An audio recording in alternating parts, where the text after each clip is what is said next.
So first of all, Frost, you know, congratulations on the win. Thank you, sir. You guys had a slow start, but you managed to finish out well. So, is there anything you want to say about the game today? Any thoughts you want to share? Very polite way to say y'all fucking threw. I was so angry, by the way. Yes, we threw. Nerves. I could tell they were scared, actually. Even up 4-0 on an anti-eco, you could see the hesitation. You can see the lack of enthusiasm for being in the game and having a lead. And it was very alarming. I mean, that was an absolute throw. But yeah, so like Cruz said in the post game, the mental toughness of our team and the resiliency is there. It's just you don't want it to be in a playoff semifinals, right? So tough. Yeah, I feel you. Now that you mentioned, it wasn't a throw, obviously, but you guys didn't actually really It was play a throw, brother. after the mark. So it actually ties up. It actually ties up really well to my next question. So given your points situation, I would say like you guys need to make second place in this playoffs to get to champions. Yes, we do. So do you think that that scenario adds some extra pressure onto you, onto the team, and Absolutely. it adds an extra level of how do you say it? Extra level of pressure, mental stress, anything that you want to call it, to show up on the stage, and does it affect their gameplay in any way? Yeah, it does. I mean, if you look at it, we're just playing a semis, and we absolutely threw bind. We should have destroyed them on bind. And if you think about it, what's going to happen next round when the pressure's even more intense and when you have to play PRX in a foreign country, right? Because we are going to Japan. So I'm extremely concerned about the fear that seems to set in, because I think as they get closer to champs, because they want it so badly, I have been seeing and feeling the pressure. So it is something we're going to have to work on. It's something we're going to have to think about. There are just things that obviously we have to communicate as a team. But I have acknowledged the pressure is getting to them. Good thing is we're still winning games. But eventually we need to just play free and play our best, or it is going to be the reason why we don't qualify for champs. Okay, great. Now you mentioned this fear that the team has, right? So now I don't want to be the bearer of bad news, and I don't like to say it this way, but Talon, your best position in VCT Pacific has been fourth.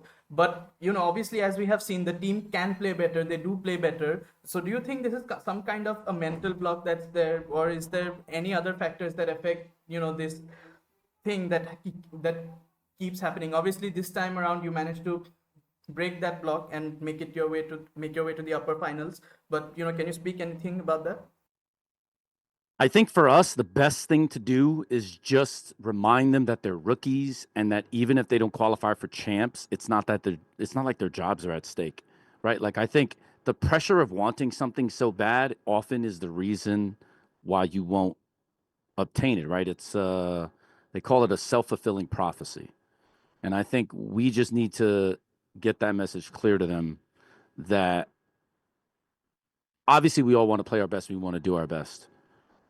But letting the moment affect you is going to hinder that. So pick one, right? Are you just going to play your game and play free and just let it happen?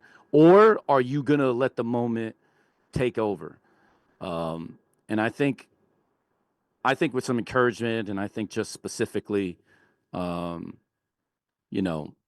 game plan wise, just baking that in, knowing that they can be afraid, and just taking the decision away from them is probably going to be more helpful, because especially lately, they've had a lot more freedom. I think I might have to take that away in game, similar to what I did last year, just to get us over this hurdle. Okay, so you mentioned this freedom that you've given the team. So also yesterday in the scrum, you mentioned that Cruz is actually you gave him credit for most of the strategic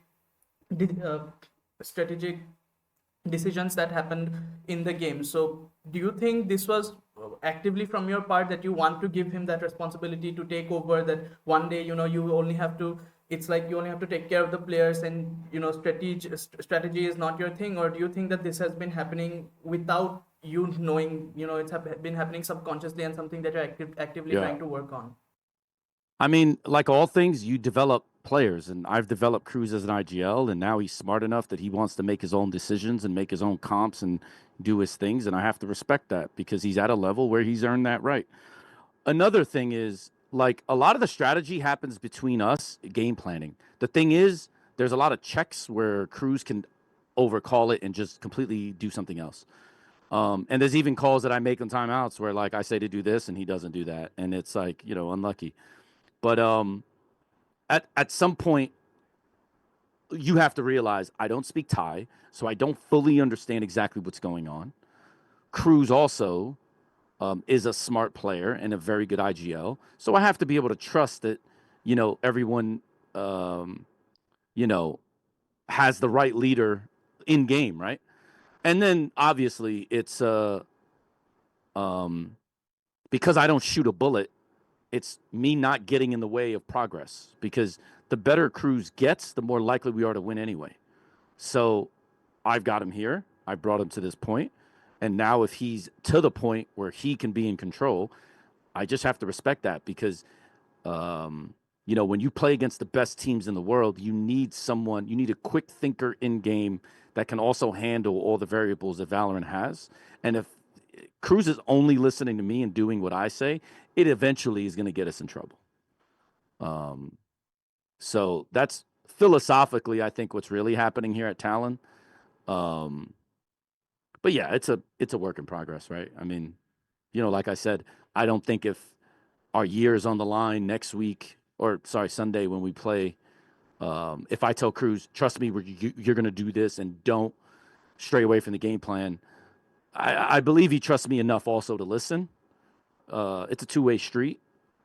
But in game, if he does call it off and do something else, I'm not going to hindsight it after the fact and go, why didn't you do this?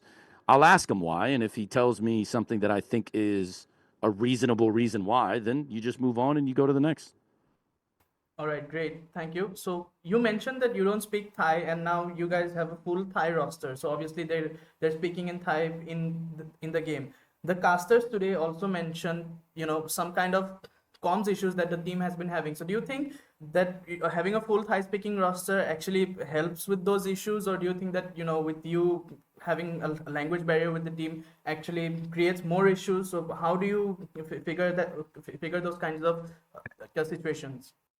Not anymore. I mean, we have like I'll give you an example. I didn't call many outs on Lotus and even early on in Bind, we're losing a bunch of rounds. Why? Because I'm smart enough to acknowledge that we're in good positions. He's reading the game well. I don't need to understand Thai for this. I see what's happening in the game. I know what positions we're in. I know what we're doing. I know how we're reacting. I can tell that the macro is good. The execution is bad. Small example, we lost the game on Bind with 4 on A, and they go A, and we lose. It should not happen, but it did. Um, that's a good round by us. We knew exactly what was happening. It's just unlucky.